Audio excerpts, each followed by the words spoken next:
tuvo que pedir autorización de su marido. La sección femenina fue a lo largo de su historia un verdadero brazo adoctrinador de la política ideológica del franquismo.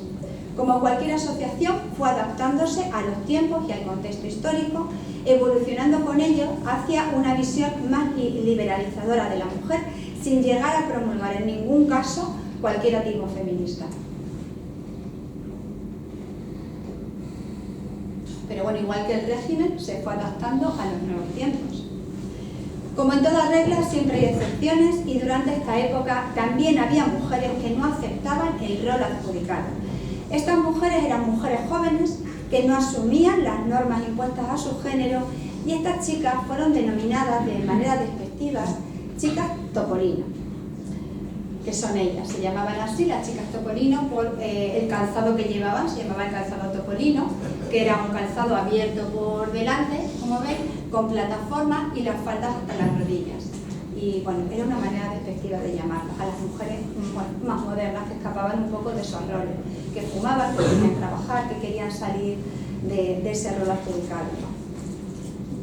Entre 1957 y 1975, el régimen viró en su sistema político hacia el denominado tecnopragmatismo.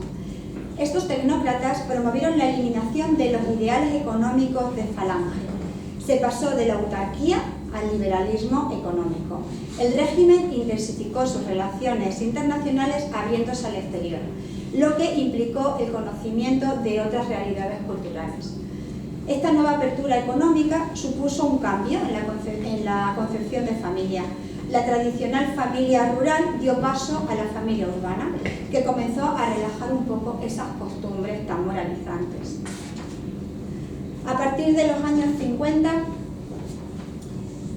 las revistas femeninas también van a iniciar una ruptura con la construcción de este ideario tan sexista. Nació la imagen de una nueva mujer más moderna y actual a sus tiempos, más equiparada a sus coetáneas extranjeras, aún sin perder su definición máxima según el movimiento nacional, definidas por su altísima misión como ángeles del hogar, educadoras de su descendencia y, por ende, educadoras de la futura sociedad. La incorporación de las mujeres a la esfera pública no fue aceptada del todo en esta sociedad española tan patriarcal, principalmente por una cuestión clave: iba a provocar el abandono de su misión primordial, ser madres. Así pues, en el día a día, estas mujeres, muchas ya con estudios superiores y trabajadoras fuera del hogar, no tuvieron una concepción social igualitaria, ya que ellas seguían constituyendo la base sólida del bienestar familiar. Ellas seguían ocupándose de las labores domésticas, del cuidado y educación de sus hijas e hijos, de su responsabilidad laboral también. Sus sueldos, siempre inferiores a los de los hombres, eran en el seno familiar el sueldo complementario. La responsabilidad del sustento familiar recaía indiscutiblemente sobre el padre de familia. Esta situación, ¿no?, contada de manera anecdótica, como si fuera algo que se haya superado ya, pues no, sigue existiendo, es una realidad que sigue existiendo en muchos hogares españoles. En la década de los 60 nació el Movimiento Democrático de Mujeres, una organización feminista clandestina que reivindicaba su espacio político como nunca lo hizo la sección femenina de Falange, consciente de que ya estaba perdiendo protagonismo entre las mujeres españolas. El Movimiento Democrático de Mujeres surgió del apoyo de los presos y presas víctimas de la represión franquista y de la creciente preocupación por los problemas de las mujeres. En 1970, y con el fin de exigir la igualdad legal y laboral, se constituyó en Madrid la Asociación Española de Mujeres Juristas, de la que fue presidenta María Telo, una jurista y feminista de Cáceres, ella era cacereña, que consiguió que se reformase el Código Civil en el año 1975 y que se acabase así la obediencia por imperativo legal de las mujeres hacia sus maridos, con la promulgación de la Ley 14/75 de 2 de mayo, que devolvió a las mujeres su capacidad plena. En 1975 nació también el primer despacho de abogadas feministas, donde trabajó otra extremeña, pacense también, Cristina Almeida. En general, el año 1975 fue fundamental para las mujeres. Las Naciones Unidas lo declararon Año Internacional de la Mujer. Era el momento de poner sobre la mesa la situación legal de las españolas. Había que mostrar al mundo, a través de la prensa y de la televisión, las discriminaciones que sufrían, comparándolas con nuestras vecinas extranjeras, no europeas. Este año no solo fue intenso para las mujeres, lo fue también para toda la sociedad española, puesto que fue el año en que murió el dictador y en consecuencia nacería una nueva etapa, la transición, con un nuevo discurso adaptado al contexto social contemporáneo e internacional, provocando en la sociedad española nuevas transformaciones sociales. Bueno, y en sí, aquí termino lo que es esta trayectoria por el asociacionismo femenino y, como veis, la evolución cultural, política y social de las mujeres que ha tenido a lo largo de todo el siglo pasado, ¿no? Podemos ver que las mujeres de principios del siglo podían ser mucho más modernas que las mujeres de la posguerra española, del año 45, 47, 48. Lo que he intentado también es bueno, pues hablar de mujeres extremeñas para que veáis que hubo mucha implicación, es decir, que Extremadura fue una región muy potente en la asociación sindical y en el movimiento obrero y en el asociacionismo. Y bueno, para finalizar y para alargarlo un poco más, no sé si estáis aburridos y... ¿No? ¿Os apetece seguir un pelín más? Vale, porque vamos a abordar, vamos a conocer algunas mujeres extremeñas que cambiaron cosas con su mentalidad, con su ideología, consiguieron cambiar situaciones. Bueno, estas son, entre otras, ¿vale? Hay más, pero vamos a hablar de ellas. La ya nombrada Margarita Nelken, que aunque no era extremeña, fue diputada por Badajoz durante las 3 legislaturas de la Segunda República. Cristina Almeida, de Badajoz, que ya en la época de la transición se destacó como abogada laboralista en defensa de los derechos de los trabajadores y de las trabajadoras, de los presos y presas políticos y políticas durante el franquismo. De hecho, fue una de las abogadas del proceso 1001, en el que se procesaron a dirigentes de comisiones obreras. Tras la llegada de la democracia, centró sus esfuerzos profesionales en el campo del feminismo y en la lucha por los derechos de las mujeres. Otra es María Telo, que es esta mujer, que como veis, no sé si habéis fijado antes que esta imagen también estaba en la República, en la página de la República, Viva el feminismo de 1936. Ella es María Telo, su hermana y una amiga, las que están debajo, colgando este cartel en una calle de Salamanca. María Telo era cacereña y ella presidió la Asociación Española de Mujeres Juristas, la AEMJ, también durante el posfranquismo y la transición, enfocada al estudio del derecho de las mujeres y la familia, y como hemos dicho, consiguió que se reformase el Código Civil en el año 1975 y que se acabase así la obediencia por imperativo legal de las mujeres hacia sus maridos. Con la promulgación de esta ley, la 1475 de 2 de mayo, que devolvió a las mujeres su capacidad plena. O sea, ya no vamos a encontrar contratos en los que pongan Cecilia, en este caso, debidamente autorizada por su marido. Ya se acabó, eso pasó a la historia. Bueno, también, bueno, esto lo voy a hablar al final. Bueno, quería también hablar de Matilde Landa Abad, no sé si os suena, de Badajoz. ¿Habéis oído hablar de Matilde Landa Abad? Sí, ¿verdad? Sí. Vale. Bueno, ella inició su militancia política en el PC, fue la encargada de los hospitales del Socorro Rojo Internacional, pero lo más importante o lo más significativo de ella es que cuando estuvo presa en la cárcel de Ventas, consiguió ayudar a sus compañeras, desarrolló una encomiable labor con la llamada Oficina de Penadas.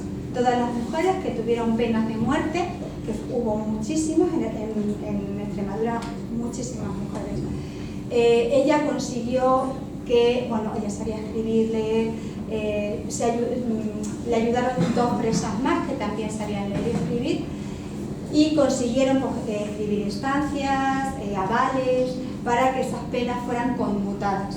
La conmutación de penas,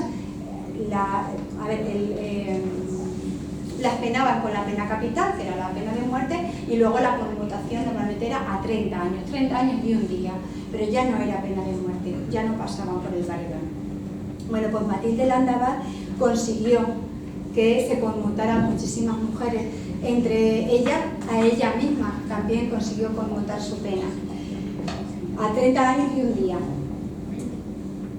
Bueno, una vez que consiguió la conmutación, fue trasladada a la prisión de Palma de Mallorca. Las autoridades franquistas la sometieron a fuertes presiones para que se bautizase y abjurase públicamente de sus ideas, lo que habría constituido una victoria propagandística para el régimen. Matilde no accedió y, bueno, según la historia, las presiones resultaron fatales para la resistencia emocional de Matilde, que la tarde del 26 de septiembre de 1942 se precipitó desde una galería al patio de la cárcel. Posteriormente, la familia conoció con indignación que había sido bautizada in articulo mortis. Bueno, también, como veis, no respetaban ni las propias ideas, ¿no? Ella no quería ser bautizada, ella no quería abjurar de sus ideas, y una vez fallecida la bautizaron. Suceso Portales, es aquella de allí. Era natural de Zaínos, en Badajoz, era una mujer anarcosindicalista perteneciente a Mujeres Libres. Destacó por su participación en la prensa, en el periódico de esta asociación, ¿no? que escribía, pues por ejemplo, en un artículo que está titulado "Necesitamos una moral para los dos sexos". Ella escribe: dos cosas empiezan a desplomarse en el mundo por inicuas: el privilegio de la clase que fundó la civilización del parasitismo, de donde nació el monstruo de la guerra, y el privilegio del sexo macho, que convirtió a la mitad del género humano en seres autónomos y a la otra mitad en seres esclavos, creando un tipo de civilización unisexual, la civilización masculina, que es la civilización de la fuerza y que ha producido el fracaso moral a través de los siglos. El fin de la guerra, en el 39, la pilló en el puerto de Alicante, donde consiguió, junto a 183 personas más, embarcarse a bordo de la Galatea y partir a Londres, donde participó en manifestaciones que se organizaban en contra del régimen franquista. En 1962 contactó con antiguas compañeras libertarias exigidas en Francia y volvieron a editar de nuevo el periódico Mujeres Libres. Fue portavoz de la Federación del Movimiento Libertario Español en el exilio. Se encargó de la edición de la revista hasta 1976. Durante la transición democrática y tras la muerte de Franco, volvió a España y organizó la CNT. El último acto en el que participó fue en el año 1996, en el 60 aniversario de la Fundación Mujeres Libres.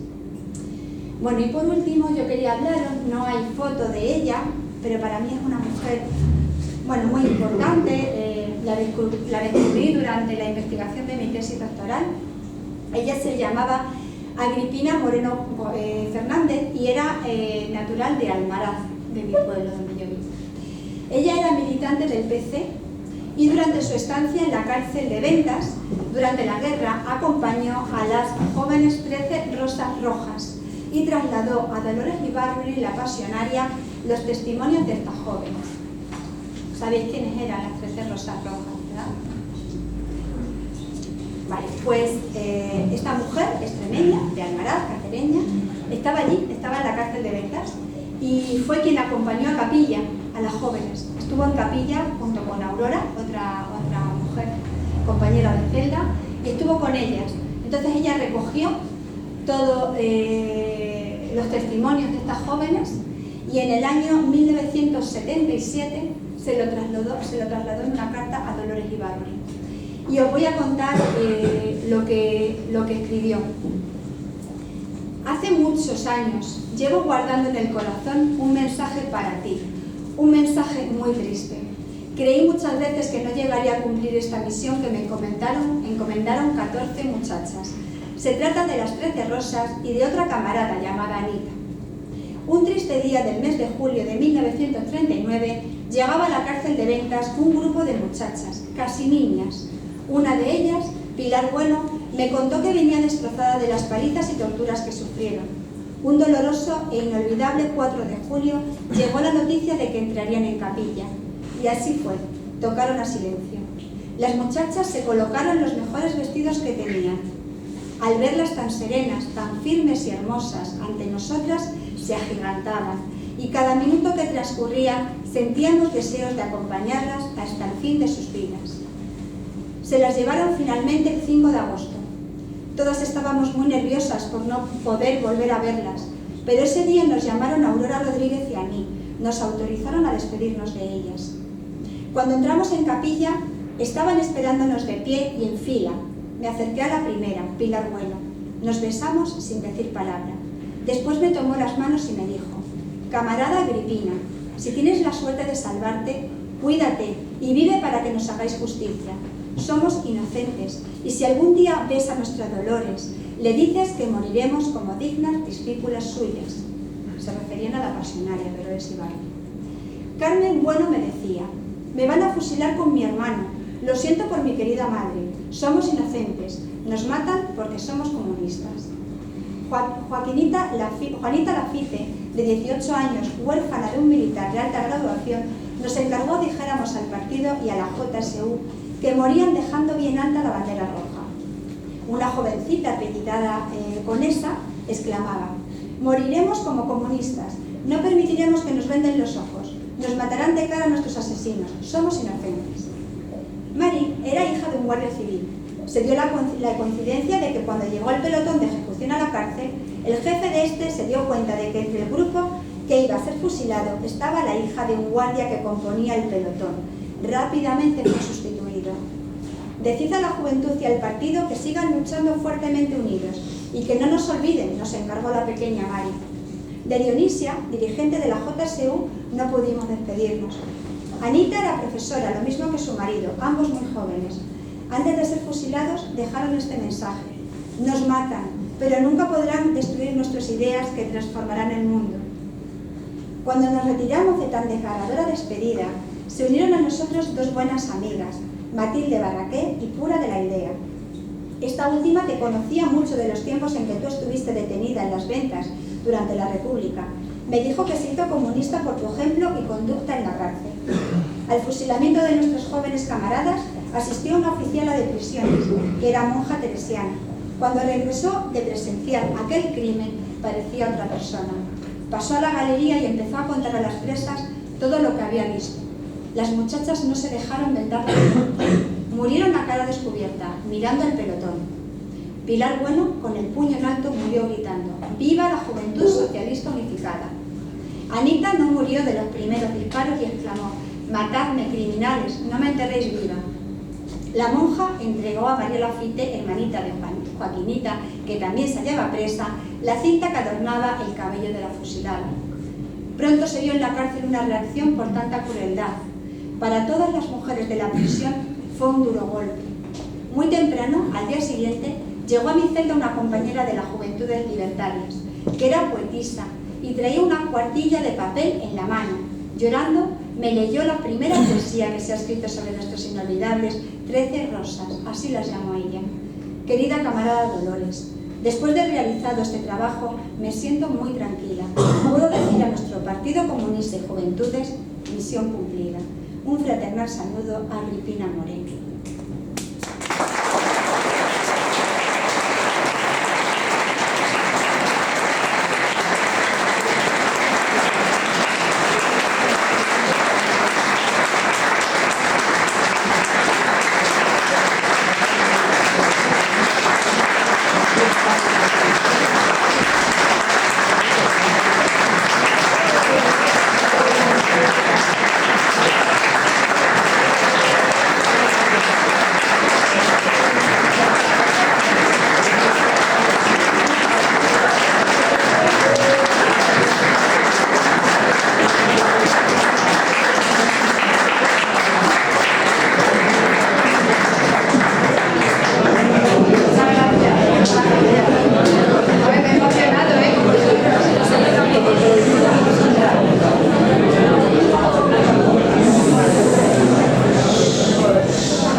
Bueno, ¿os ha gustado?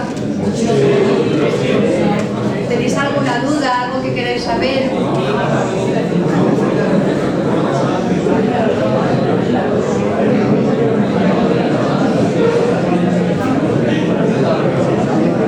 ¿Alguien quiere preguntarme alguna cosa?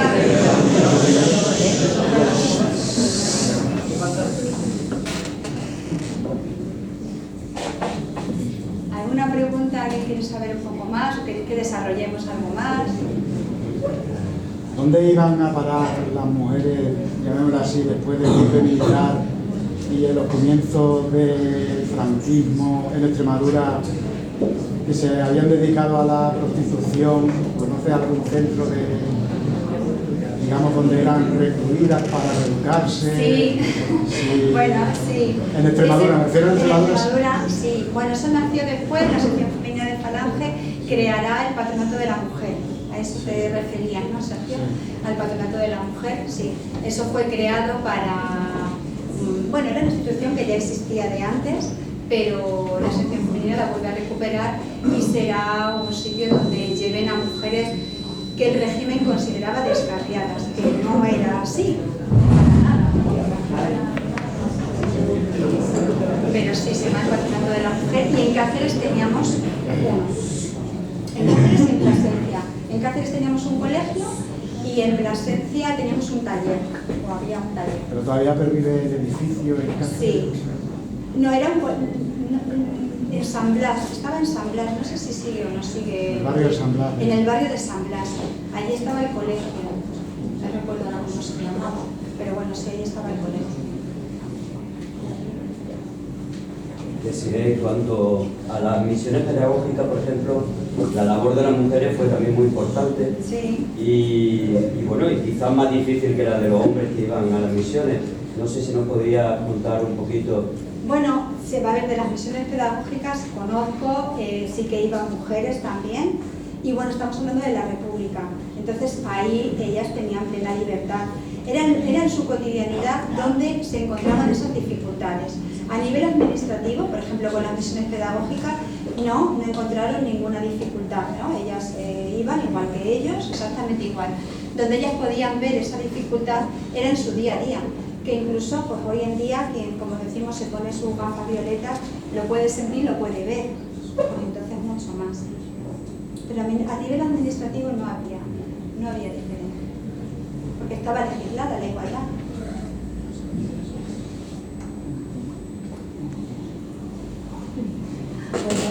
Bueno, lo primero es darte las gracias y felicitarte por la maravillosa exposición que han hecho en el tema que sabías. Y luego quería comentar algo, has hablado de las abuelas, de las abuelas. Y he recordado que en el año 56 me vi obligada a hacer trabajo con Falange, que en mi caso fue en unas oficinas que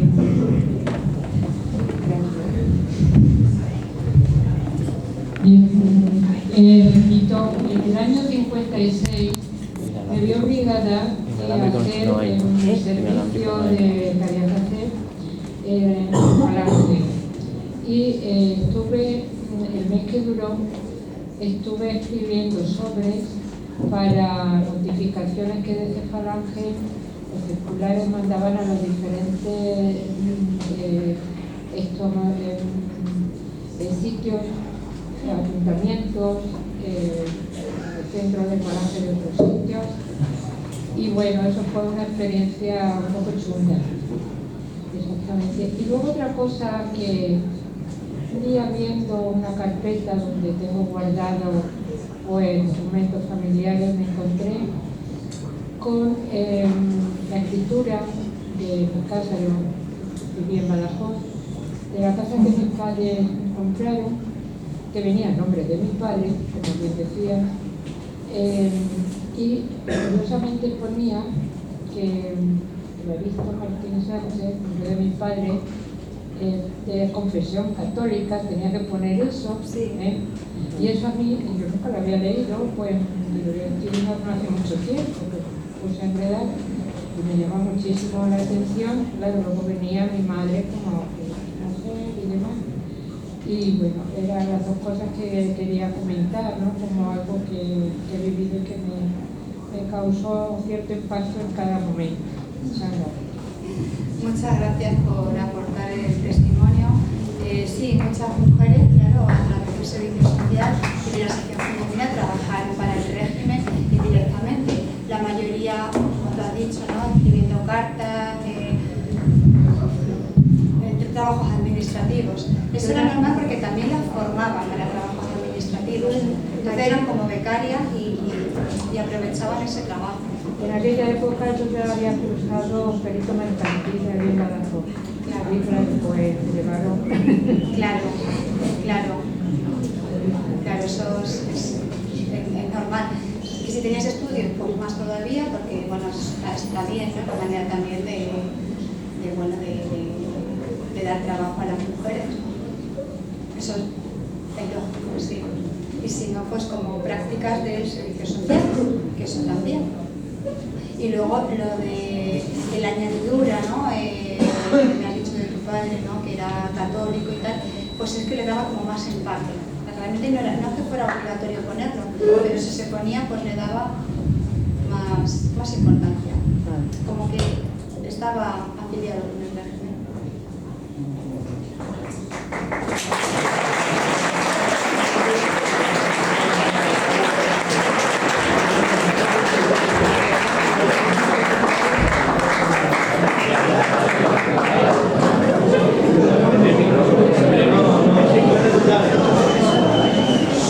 Buenas tardes, enhorabuena por dos brillantes conferencias. Gracias. A mí me gustaría hacer un alegato en favor de las mujeres en general. Debido a la mala interpretación de la Biblia mesopotámica, ¿me queda más cara? ¿Se me escucha la mejor? Sí. Bueno, me gustaría hacer un alegato en favor de las mujeres en general. Debido a la mala interpretación de la Biblia mesopotámica, Eva no fue una costilla de Adán, sino la que da vida.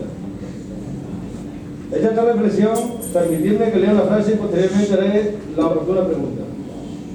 Para vivir la vida hay que mirar hacia adelante, con optimismo filosófico, pero para entenderla hay que mirar atrás, con las pautas que nos ofrece la historia y obviamente cepillarla con tropel. La pregunta: ¿qué relación quedó después de la ruptura debido al sufragio femenino entre Nelke y Campoamor? Bueno, yo creo que se llevaron bien. Claro, Campoamor consiguió el derecho al voto, pero bueno, es verdad que la sociedad no tenía el apoyo de la sociedad y de sus propias compañeras. Pero bueno, luego ya trabajaron juntas y ya está, no pasó nada más.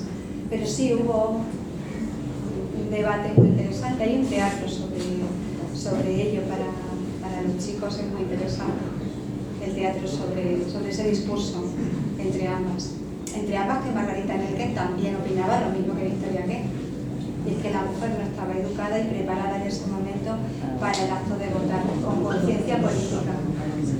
Mira, una preguntina, a consecuencia de lo que estás comentando. En las elecciones de 1933, en noviembre, ganó la derecha. Ganó la CEDA. Claro, y entonces, como comenzó a votar la mujer, se le achacaba esa culpa precisamente a ese voto femenino.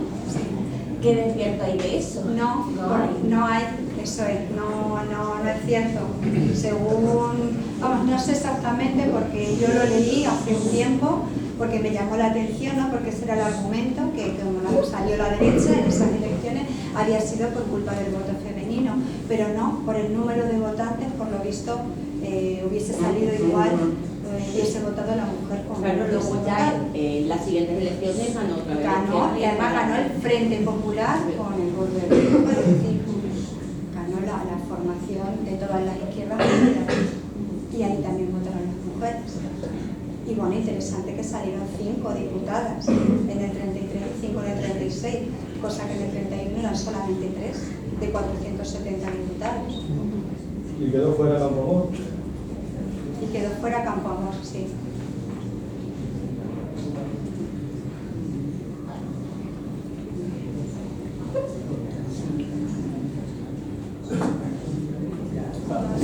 Gracias.